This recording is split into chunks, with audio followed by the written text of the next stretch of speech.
Welcome you all. Class 12 के पहले chapter का ये अपना 5वां लेक्चर होने वाला है। लास्ट लेक्चर में अपने डिस्कस कर लिया था कि आइडियल सॉल्यूशन क्या है, नॉन आइडियल सॉल्यूशन क्या है। नॉन आइडियल सॉल्यूशन के जो दो टाइप होते हैं, पॉजिटिव डेविएशन और नेगेटिव डेविएशन, वो क्या है, एजोट्रोप्स क्या है, मिनिमम बॉइलिंग एजोट्रोप्स और मैक्सिमम बॉइलिंग एजोट्रोप्स क्या है। उसके बाद अपने डिस्कस किया था कोलिगेटिव प्रॉपर्टीज क्या होती है। उसमें भी one of the colligative property that is relative lowering of vapour pressure, वो भी अपन ने डिस्कस कर लिया था। ये जो 5वां लेक्चर है ये अपन यहीं से शुरू करेंगे कि सेकंड कोलिगेटिव प्रॉपर्टी होती है अपने पास में elevation of boiling point. Second property अपने पास में होती है एलिवेशन ऑफ बॉइलिंग पॉइंट। ठीक है, अब इसमें समझना, छोटे क्लास में अपन क्या पढ़ते हैं, अगर आपके पास में मान लो कोई लिक्विड है, इस लिक्विड को हमें बॉईल करना है, तो ये कब बॉईल होता है, तो हम ये पढ़ते हैं कि इस लिक्विड को जब अपन टेम्परेचर देंगे, हीट देंगे, गर्म होना शुरू होगा, इससे वेपर बननी शुरू होंगी। ये जो वेपर बन रही है, इन वेपर से लगने वाला वेपर प्रेशर जो होगा, इन वेपर से लगने वाला वेपर प्रेशर जो होगा, जब वो 1 एटमॉस्फेरिक प्रेशर के इक्वल हो जाएगा तो अपन कहेंगे कि ये लिक्विड क्या होने लग जाएगा, बॉईल होने लग जाएगा। कोई भी लिक्विड बॉईल कब होता है, जब उससे बनने वाली वेपर का वेपर प्रेशर जो होता है वो किसके इक्वल हो जाए, 1 एटीएम के इक्वल हो जाए, तो अपन कहेंगे कि वो लिक्विड क्या होने लग जाएगा, बॉईल होने लग जाएगा। ये बात तो रहेगी किसी भी पर्टिकुलर लिक्विड के बारे में अगर अपन बात करें तो। ठीक है, तो अपन यहाँ क्या लिखेंगे, पहली line, to boil a liquid its vapour pressure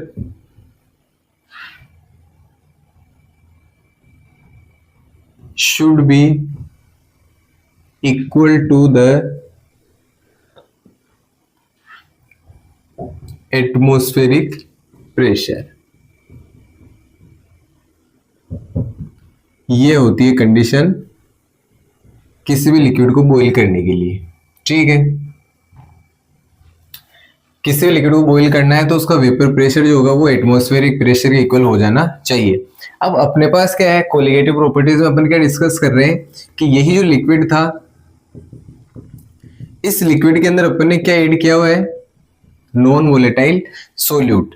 ये जो नॉन वोलेटाइल सोल्यूट होगा इसकी वेपर नहीं बनेगी, ये इस सरफेस पे आ जाएगा, लिक्विड की सरफेस पे आ जाएगा। तो वो जो सरफेस एरिया था जिससे वेपर बन रही थी, उन मॉलिक्यूल्स में ये कमी लेके आ जाएगा। कम मॉलिक्यूल्स की वेपर बनेगी, मॉलिक्यूल्स की वेपर कम बनेगी, तो और ज्यादा टेम्परेचर चाहिए हमें उसके बॉइलिंग पॉइंट तक ले जाने के लिए। इसलिए हम क्या कहते हैं, अगर किसी लिक्विड के अंदर नॉन वोलेटाइल सोल्यूट ऐड होता है तो उसका जो बॉइलिंग पॉइंट है वो बढ़ जाता है। बढ़ क्यों जाता है, क्योंकि वेपर प्रेशर ज्यादा चाहिए, इसका खुद का तो कोई वेपर बनता नहीं है, इसलिए फिर हमें होता है कि ज्यादा टेम्परेचर चाहिए, तो फिर हम कहते हैं कि उस लिक्विड का क्या हो गया, बॉइलिंग पॉइंट बढ़ गया। तो हमने क्या लिखा, to boil a liquid its vapour pressure should be equal to atmospheric pressure. हम क्या लिखेंगे, since non volatile solute decreases the vapor pressure, therefore we need extra heat or temperature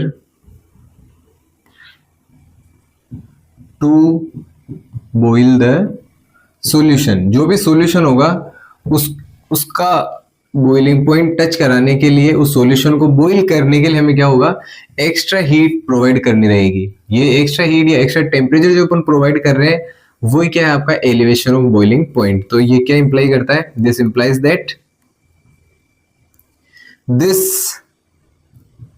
increase in the boiling point of solution is known as elevation of boiling point.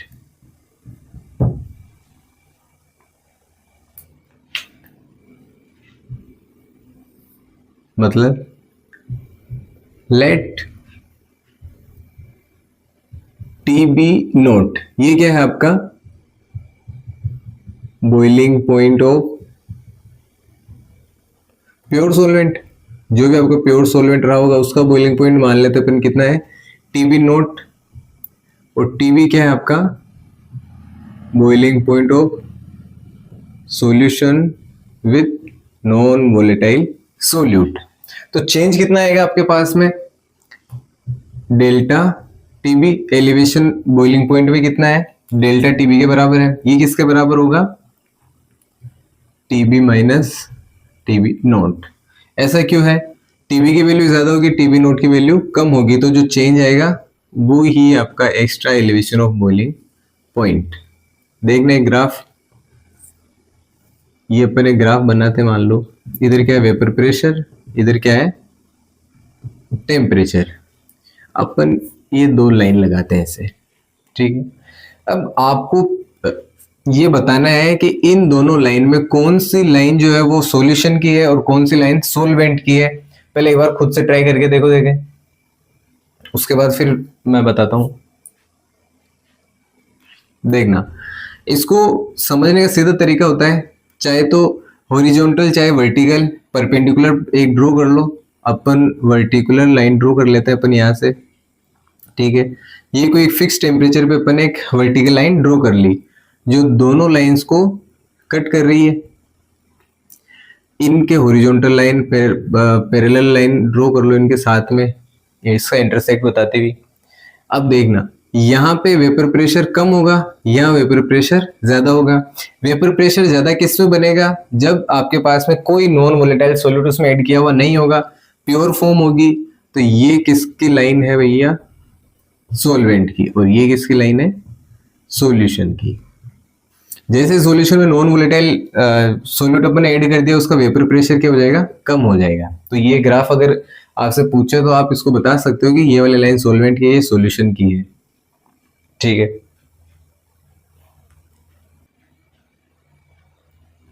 अब अपन इसका mathematical formula क्या होता है वो derive करने की कोशिश करते हैं। एलिवेशन ऑफ बॉइलिंग पॉइंट के लिए मैथमेटिकल एक्सप्रेशन क्या है देखना। एक्सपेरिमेंट से हमें पता चलता है कि एलिवेशन ऑफ बॉइलिंग पॉइंट है किसी भी सॉल्यूशन का, वो उसकी मोलिलिटी के डायरेक्टली प्रोपोर्शनल होता है। जितनी ज्यादा उस सॉल्यूशन की मोलिलिटी होती है उसका एलिवेशन ऑफ बॉइलिंग पॉइंट भी उतना ही ज्यादा होता है। तो हम क्या लिख लेते हैं, इन चीजों को लिख लेते ताकि अगर आप नोट्स बनाते हो और रिवाइज करते हो तो आपको इसमें सहूलियत होगी, वापस समझने में परेशानी नहीं आएगी। तो क्या लिखेंगे अपन, experiments shows that for dilute solution the elevation of boiling point is directly proportional to molality of solution। Directly proportional है, इस प्रोपोर्शनलिटी कांस्टेंट को हटाएंगे अपन, तो ये क्या आ जाएगा के बी डॉट एन, ठीक है। ये के बी है, इसको क्या कहते हैं अपन बॉइलिंग पॉइंट एलिवेशन कांस्टेंट, या फिर एब्यूलियोस्कोपिक कांस्टेंट। मुश्किल नाम है, 4-5 बार इसको अगर आप रिवाइज करोगे तो ये बोलने में आ जाएगा। 2-3 बार इसको बोल के देखो क्या है एबिलियोस्कोपिक कांस्टेंट, एबिलियोस्कोपिक कांस्टेंट। और एक और नाम है जो इसका अपन लिखते हैं molal elevation constant. Molar term किसके लिए आती है अपने पास में मोलिलिटी के लिए, ठीक है। या लिख लेना है जो एम है ये क्या है मोलिलिटी, ठीक है। और ये क्या है delta TB elevation of boiling point, ठीक है, अब कुछ नहीं, आप चाहो तो जो मोलिलिटी है उसका एक्सप्रेशन इसमें लिख सकते हो कि मोलिलिटी किसके इक्वल होती है, वहीं से अपना इसका फॉर्मूला बनता है। क्या बनता है formula? Delta T B is equal to K B dot W2 upon M2 into W1 ऊपर में 1000। यहाँ पे W1 क्या है? Weight of solvent in gram. W2 क्या है? Weight of solute in gram. M2 क्या है? Molar mass of solute. ठीक है, यहां से चाहो तो आप Kb का एक्सप्रेशन भी लिख सकते हो, डेल्टा टीबी के रेस्पेक्ट में अपन ने लिख लिया है। इसके बाद में नेक्स्ट टॉपिक अपने पास में आता है डिप्रेशन ऑफ फ्रीजिंग पॉइंट। ये दो प्रॉपर्टी जो होती है लगभग सिमिलर टाइप की होती है। बॉइलिंग पॉइंट में तो क्या आता है? एलिवेशन, और फ्रीजिंग पॉइंट जो होता है सॉल्यूशन का, उसमें आता है डिप्रेशन। कि पहले जिस भी टेम्परेचर पे आपका सॉल्यूशन फ्रीज हो रहा होगा उसका फ्रीजिंग पॉइंट अब नीचे आ जाएगा। तो थर्ड प्रॉपर्टी अपने पास में क्या है? Depression of freezing point.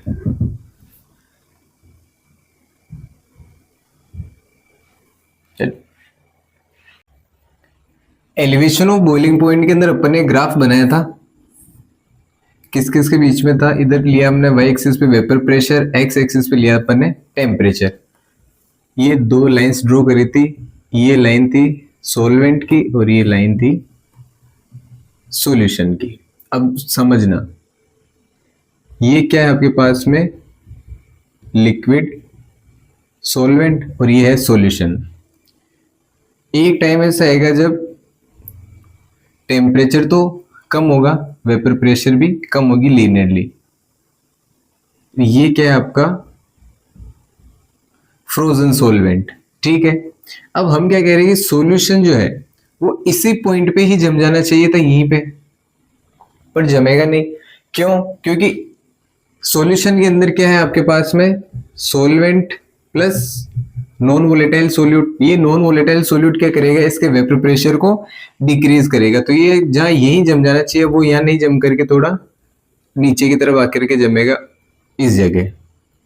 तो ये पॉइंट आपका जो होगा वो TF, किसका?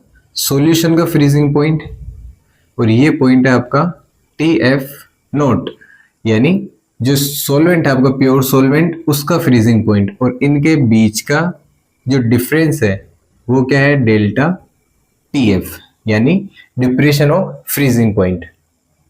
इस ग्राफ से अपनी बात समझ सकते हैं। ग्राफ बनाने के बाद में फिर लिखना शुरू करना आप, वही बात है, जो एलिवेशन ऑफ बॉइलिंग पॉइंट है और डिप्रेशन ऑफ फ्रीजिंग पॉइंट है, ऑलमोस्ट सिमिलर टॉपिक्स है। एक को आप समझ लोगे तो दूसरा भी समझ में आ जाएगा।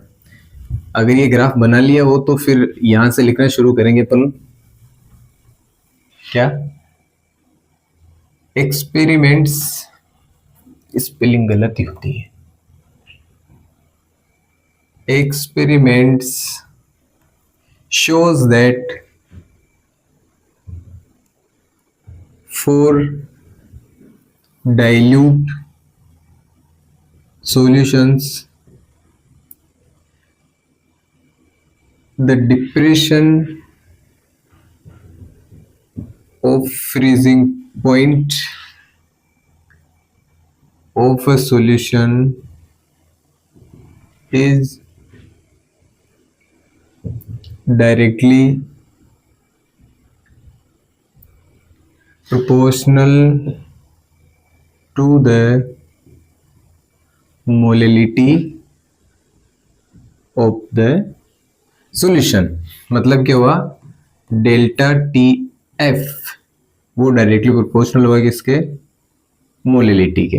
ठीक है, इसमें ये एक चीज और लिख लो यार, डेल्टा टी एफ किसके इक्वल हो जाएगा आपके पास में, पहली बात कौन सी क्वांटिटी बड़ी होगी, तो टी एफ नोट, और प्योर सोलवेंट का जो फ्रीजिंग पॉइंट होगा वो ज्यादा होगा और जो सॉल्यूशन का फ्रीजिंग पॉइंट होगा वो कम होगा। अभी अपन ने ग्राफ के अंदर देखा था, जो एक ग्राफ बनाया था, दोनों लाइंस थी इस तरह से, तो ये तो क्या था आपके पास में टी एफ, और ये क्या था टी एफ नोट, इसकी वैल्यू ज्यादा है, इसकी वैल्यू कम है। ठीक है, यहाँ पे टी एफ नोट क्या है, freezing point of pure solvent, और टी एफ क्या है आपके पास में, freezing point of solution with non volatile solute. ठीक है, अब नेक्स्ट इसका मैथमेटिकल एक्सप्रेशन ड्रॉ करना है अपने को, क्या हो जाएगा सिंपल सा, delta T F is equal to K F dot M. Proportionality constant को हटाने के लिए अपन क्या कांस्टेंट काम में ले रहे हैं, के एफ। के एफ के भी सेम तीन नाम है पहले जैसे ही, क्या है, फ्रीजिंग पॉइंट, डिप्रेशन कांस्टेंट, और इसका एक नाम होता है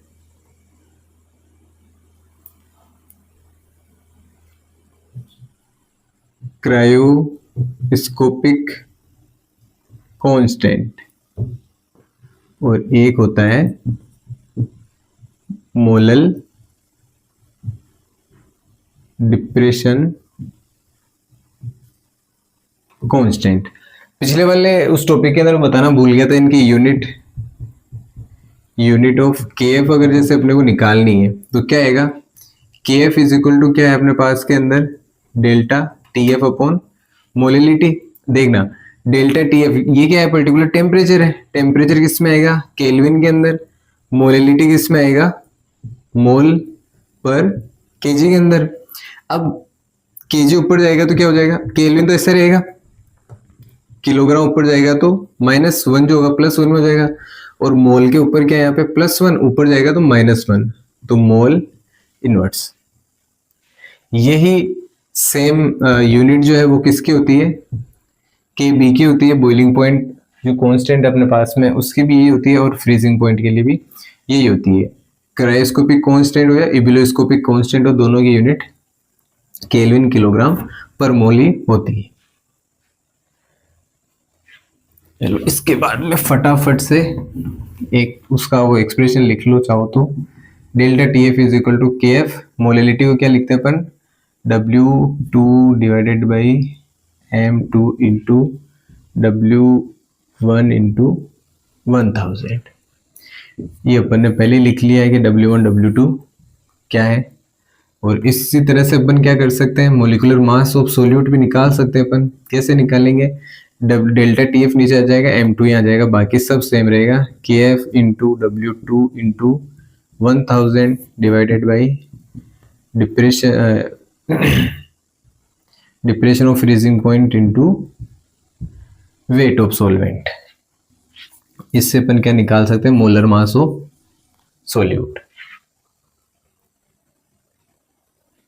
इसके बाद जो लास्ट कोलिगेटिव प्रॉपर्टी अपने पास बचती है वो है osmotic pressure, fourth and last. Osmotic pressure क्या है, इसको समझने से पहले अपन 2-3 डेफिनेशंस हैं वो समझ लेते हैं कि ऑस्मोसिस क्या है, ऑस्मोटिक प्रेशर क्या है, रिवर्स ऑस्मोसिस क्या है, और फिर बाद में 2-3 डेफिनेशंस और हैं। तो अभी अपने पास में जो फोर्थ कोलिगेटिव प्रॉपर्टी है वो है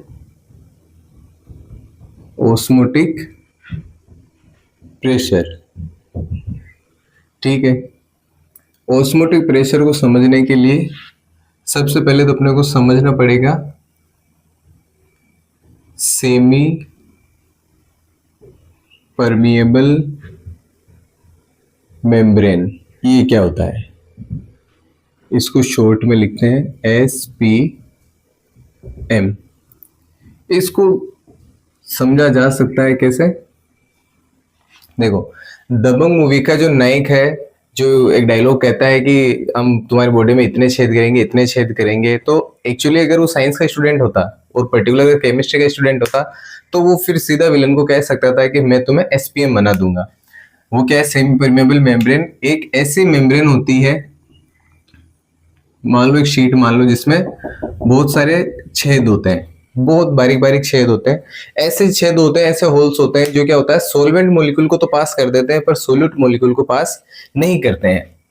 तुम इससे भी याद रख सकते हैं कि एक ऐसी मेम्ब्रेन है जिसमें स्मॉल होल्स हैं, ठीक है। तो सेमी परमेबल मेम्ब्रेन के लिए अपन क्या लिखेंगे, a membrane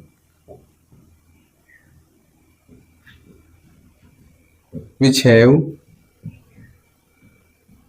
small holes,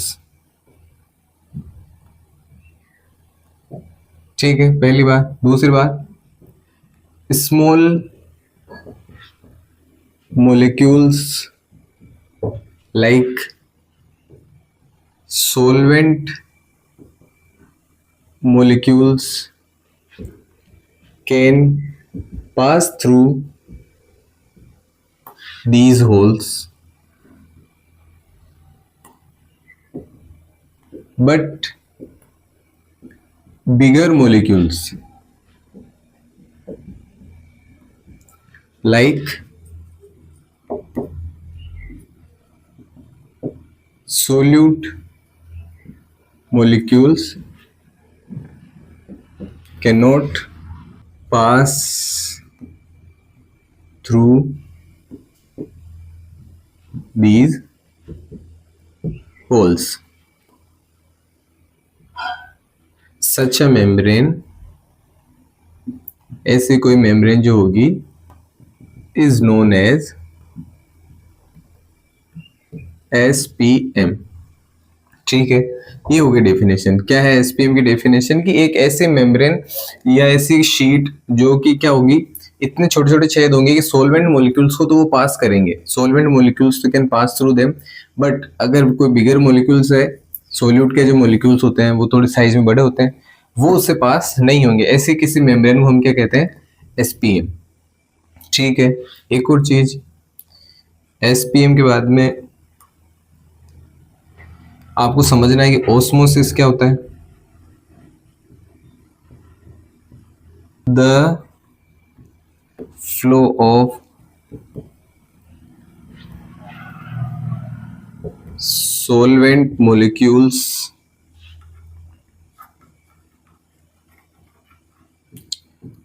through SPM is called osmosis.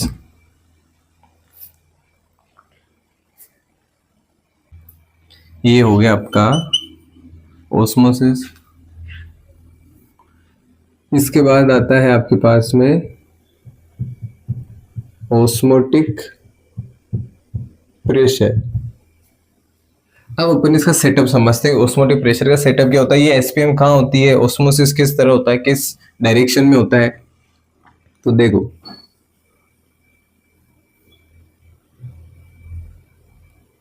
ये सेटअप अपने पास है, यहां लगी हुई है क्या,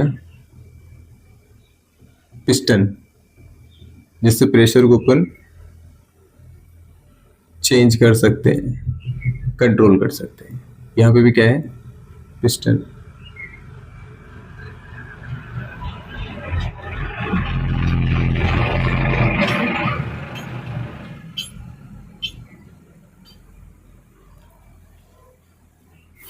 ये है एसपीएम, ठीक है। इस तरफ क्या भरा हुआ आपके पास में, इधर है हमारे पास solution, solute, non volatile solute और सॉल्वेंट दोनों मिलकर के, और इस तरफ है हमारे पास केवल प्योर सॉल्वेंट। समझना, इधर क्या हमारे पास केवल सॉल्वेंट है, सॉल्वेंट की कंसंट्रेशन ये कितनी है, 100%, ठीक है। इधर क्या है आपके पास में सॉल्यूशन, मतलब सॉल्वेंट और नॉन वोलेटाइल सोल्यूट और नॉन वोलेटाइल सोल्यूट दोनों इसके अंदर मौजूद है। तो यहाँ 100% सॉल्वेंट है पर 100% नहीं होगा। अपन मान लेते हैं यहाँ पे कितना है, मान लो 90% है, तो ज्यादा कंसेंट्रेशन का हुई सोलेंट के इस साइड में और कम कंसेंट्रेशन का आपकी लेफ्ट साइड के अंदर। तो ये जो एसपीएम है ये क्या करेगा, ये जो सोलवेंट के मॉलिक्यूल्स है उनको पास होने देगा, पर इधर से सोल्यूट के मॉलिक्यूल उधर नहीं जा सकते, केवल सोलवेंट के मॉलिक्यूल का फ्लो होगा, वो भी सोलवेंट साइड से सॉल्यूशन साइड की तरफ। ठीक है, क्या मतलब हुआ, सोलवेंट मॉलिक्यूल्स का फ्लो, इसको चलो अपन अभी लिख लेंगे, अभी समझने के लिए समझ लेते हैं अपन कि ऐसा क्यों है। तो ये एसपीएम क्या करेगा, सोलवेंट के मॉलिक्यूल को इधर पास होने देगा। ठीक है, अभी एक चीज समझना है कि अगर मान लो ये सिस्टम ऐसा होता है कि दोनों तरफ इधर भी सोलवेंट होता है और इधर भी सोलवेंट होता है, और अपने प्रेशर लगाते हैं इसके ऊपर, तो प्रेशर सेम ही लगता है दोनों तरफ। इधर आप जो प्रेशर लगाते हैं वो इधर लगाते हैं, क्योंकि दोनों तरफ सेम सोलवेंट ले रहेगा आपने अगर। तो अब यहाँ पे क्या है भैया, यहां से मॉलिक्यूल आते जा रहे हैं, सोलवेंट के मॉलिक्यूल आते जा रहे हैं, आते जा रहे हैं, आते जा रहे हैं। सोल्यूट के मॉलिक्यूल के पास इतना दम नहीं है कि उनको रोक सके। यहाँ पे मान लो P80 आपके पास में प्रेशर लग रहा है, यहाँ पे भी कितना लग रहा है, P80 में एक प्रेशर, डाउनवर्ड प्रेशर इस पिस्टन से अपन लगा रहे हैं। तो अब हमें क्या करना है, इन सोलवेंट के मॉलिक्यूल का जो पैसेज है, जो पास हो रहे हैं, उनको रोकना है अपने को। तो अपने को जो इनको रोकना है ना, वो अपन किस तरह से रोक पाएंगे, अगर इधर मान लो अपन थोड़ा सा एक्स्ट्रा प्रेशर लगाएं। पाई भी क्या है, प्रेशर ही है, हमने थोड़ा सा एक्स्ट्रा प्रेशर इस पिस्टन पे लगाया है। इस पिस्टन पे आप एक्स्ट्रा प्रेशर लगाओगे तो यहां से जो मॉलिक्यूल है अपने पास सोल्यूट के, वो क्या करेंगे, इस तरफ प्रेशर लगाना शुरू कर देंगे, कितना, पाई। और ये प्रेशर क्या करेगा, ये जो सोलवेंट के मॉलिक्यूल का जो फ्लो है इधर का, उसको कंट्रोल करने में हेल्प करेगा। तो ये जो पाई एक्स्ट्रा प्रेशर हमने लगाया किस साइड में, सॉल्यूशन साइड के अंदर, किस लिए, सॉल्वेंट के मॉलिक्यूल्स का फ्लो रोकने के लिए, वही क्या कहलाता है आपका, osmotic pressure. This extra pressure which were applied on solution side for what, to prevent the flow of molecule from solvent side to solution side is known as आपका ऑस्मोटिक प्रेशर। ये है ऑस्मोटिक प्रेशर। इसको चाहो तो समझ नहीं आए तो वीडियो रिवाइंड करके वापस देख लेना, ये इसका सेटअप होता है। इसको अपन लिखते लेते हैं थोड़ा शब्दों में। तो ऑस्मोटिक प्रेशर क्या हो जाएगा, the extra pressure which is applied on solution side to prevent the flow of solvent molecule from, किस तरफ से, फ्लो कहां से कहां हो रहा है, तो फ्लो हो रहा है आपका from solvent side to solution side. और फ्लो किसके थ्रू हो रहा है, through SPM, semi permeable membrane. This extra pressure या एक्सेस प्रेशर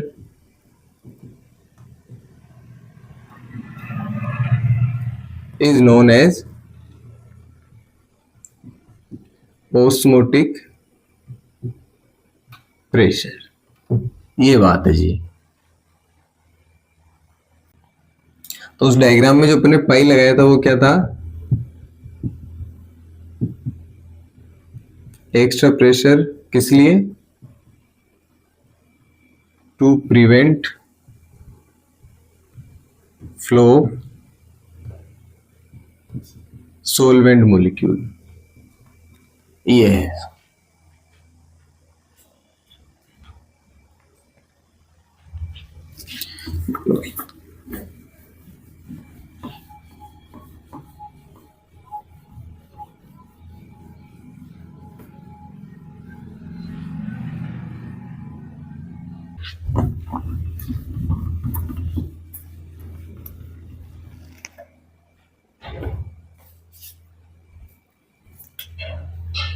इसमें समझने का क्या है, इसमें एक आप नोट लगा करके लिख लेंगे पहले। क्या, ये बहुत इंपॉर्टेंट है, कंफ्यूजन यहीं पे होता है, मुझे तो इसी में कंफ्यूजन होता था पहले। क्या है, फ्लो ऑफ सोलवेंट मॉलिक्यूल किस तरफ है, तो फ्लो ऑफ सॉलिड मॉलिक्यूल किस तरफ है, जो सोलवेंट साइड है उससे सॉल्यूशन साइड में, तो अपन क्या कहेंगे, देखना ये डायग्राम अपन यहां बना लेते हैं छोटा सा वापस। इधर क्या आपका सॉल्यूशन, इधर क्या आपका सॉल्वेंट, तो फ्लो कहां से कहां होगा। अगर अपन सॉल्वेंट की कंसेंट्रेशन के टर्म में बात करें तो ऊपर क्या कहेंगे,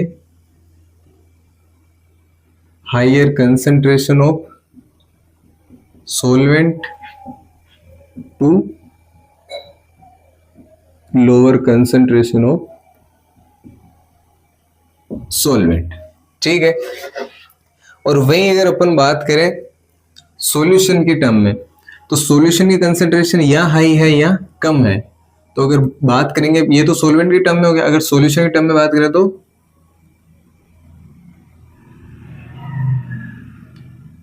lower concentration of solution to higher concentration of solution. Very very important चीज है भाई, इसको समझ लेना। ये बहुत बाद में कंफ्यूजन आता है जब आप रिवीजन करने बैठते हो कि ये जो फ्लो सॉल्वेंट मॉलिक्यूल है कहां से कहां है। देखो वापस जो अपन ने उन एलिवेशन ऑफ बॉइलिंग पॉइंट और डिप्रेशन ऑफ फ्रीजिंग पॉइंट के अंदर लाइंस लिखी वही है, experiment shows that for dilute solutions क्या ये जो आपका ऑस्मोटिक प्रेशर है वो डायरेक्टली प्रोपोर्शनल है मोलरिटी की। One of the difference between elevation of boiling point and freezing point and in osmotic pressure, उन दोनों में क्या आ रहा था, मोलिलिटी, और यहाँ क्या आएगा, मोलरिटी। तो पाई इज इक्वल टू आ जाएगा आपके पास में MRT।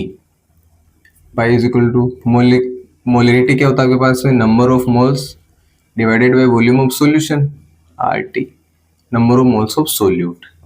ये है, इसको आप डिफरेंट वे में लिख सकते हो क्योंकि हमें क्या बोलते हैं मोलर मास ऑफ सोल्यूट निकालना होता है। तो pi is equal to V इधर आ जाएगा तो क्या हो जाएगा, RT डिवाइडेड बाई V। और ये क्या होता है आपके पास में, given mass of solute divided by molar mass of solute. ये लो जी, ये हो गया आपका फॉर्मूला। तो यहां से M2 भी क्या निकाल सकते हैं अपन, पाई आ जाएगा, M2 यहाँ आ जाएगा, तो W2 into R into T divided by pi into V। ये हो गया मोलर मास का फॉर्मूला। यहाँ पे क्या चीज क्या है तो अपन उसको भी लिख लेते हैं।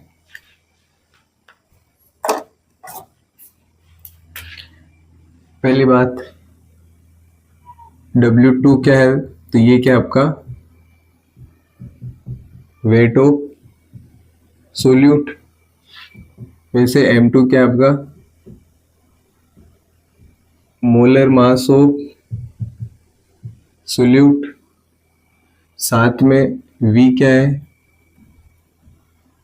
Volume of solution in litre. अगर इसको आपको मिलीलीटर में लेना है तो ऊपर से 1000 से मल्टीप्लाई करना रहेगा। और क्या है इसमें पाई, ये क्या है आपका ऑस्मोटिक प्रेशर, R क्या है गैस कांस्टेंट, और क्या है इसमें T temperature in kelvin. Temperature degree Celsius में नहीं लेना अपने को, केल्विन है, फ़ारेनहाइट में सीधा केल्विन के अंदर लेना होता है।